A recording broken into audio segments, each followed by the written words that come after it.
அந்த பெரிய காட்டில் நிறையா காட்டு மிருகங்கள் வாழ்ந்துட்டு வந்துச்சு. அந்த எல்லா மிருகங்களுமே இரவு நேரத்தில் வர இருட்டை பார்த்து ரொம்ப பயப்பட்டுச்சு.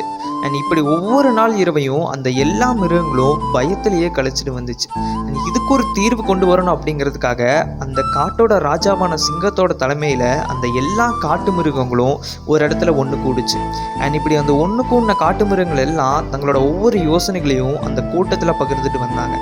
அண்ட் அப்போ அங்கே வந்திருந்த ஒரு சின்ன மின்மினி பூச்சி அங்கே இருக்கிற எல்லா மிருகங்களையும் பார்த்து, என்னால் உங்களுக்கு எந்தவித சுமையுமே இல்லாமல் இரவு நேரத்தில் ஒளி தர முடியும் அப்படின்னு சொல்லிச்சு. இதை கேட்ட அந்த சிங்கமும் மற்ற எல்லா மிருகங்களும், சாதாரண சின்ன பூச்சி நீ, உன்னால் எப்படி இந்த காட்டுக்கே வெளிச்சத்தை தர முடியும் அப்படின்னு அதை கேலி செஞ்சாங்க.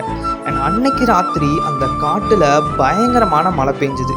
மிருகங்களும் பயத்தில் என்ன பண்ணுறதுன்னு தெரியாமல் தவிச்சுக்கிட்டு இருந்தாங்க. அண்ட் அப்போ தூரத்தில் ஒரு சின்னதாக ஒளி தெரிஞ்சுது. அந்த ஒளியை பார்த்த அந்த காட்டு மிருகங்கள் ரொம்ப சந்தோஷத்தோடு அந்த ஒளிக்கிட்ட போய் பார்க்கும்போது தான் தெரிஞ்சுது அது அவங்க கேலி செஞ்ச அந்த மின்மினி பூச்சி அப்படின்னு.